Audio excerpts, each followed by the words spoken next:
Hey, how's it going guys? Semi here bringing you another original circuit walkthrough. So I've basically gone through and done a purge of all of my tracks and updated them to stunt versions, and this week's track is Eyes on the Apex. So I'll jump straight into it today. So on the right hand side there we have the pit lane with the speed strips at the front and the wrenches in the middle for GTA mode. So just one of those things that people kind of require in their races these days, so it's there if you want to use it.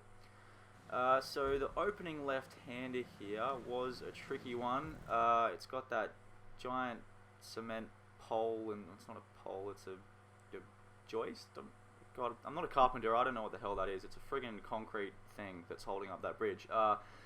So the inside was a little bit too narrow and the outside was a little bit too narrow, so I've just given them the option there of going left or right. It shouldn't be too hazardous. You can see it fairly easily. It just flows when you just leave it open on both sides. So opening with a double left-hander, you can carry a lot of speed through this little underground section here. With the right angle turn here again, with the underground section popping out here into daylight.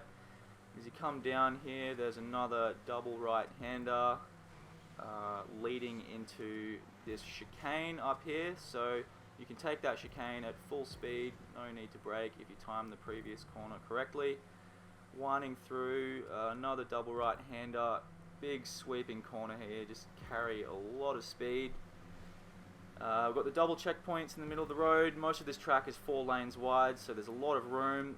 And here we've got a little chicane hairpin crossing the traffic coming the other direction, which is always a cool effect in my opinion, sort of passing them as they go the other way.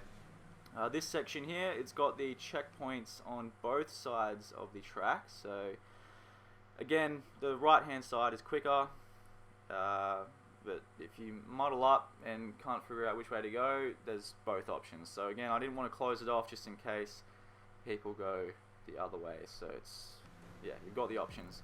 A bit of airtime coming down here, you carry a lot of speed for the double right hander again, very similar to that other one, you just carry speed all the way through. Here is another narrow little left hander. I just blocked off that pole there and gave you the option to go on the inside of that other pole, because it's one of those ones where if you just drive straight through it you won't lose any speed, unless you kind of clip it and scrape it on your side, then it can send you flying. So just look out for that, but I didn't really want to block it off just because there's no room there. So it's not really that hazardous, just look out for it. And that kind of flows nicely into one of the final straightaways here. So I've just put some trees in the middle of the track to just give it a bit of a feel to it. And it's got a chicane there as well, which you don't have to brake for, you can just flow straight through. But again, if you're side to side with someone in a contact race, it will make things difficult. So yeah, that's it guys. This is one of my favourite tracks. I'd really appreciate it if you give it a go. It's lots of fun. This next lap I get was the quickest lap I've gotten on this track to date, but old mate behind me managed to scrape a few tenths off that in true old mate fashion. So a 130 is a very good lap, but I'm sure a 129 or even maybe a 128 is possible. So there's just something to go by. So to finish off, we've just got the uphill section and a double right hander. So yeah, thanks a lot for watching guys, enjoy.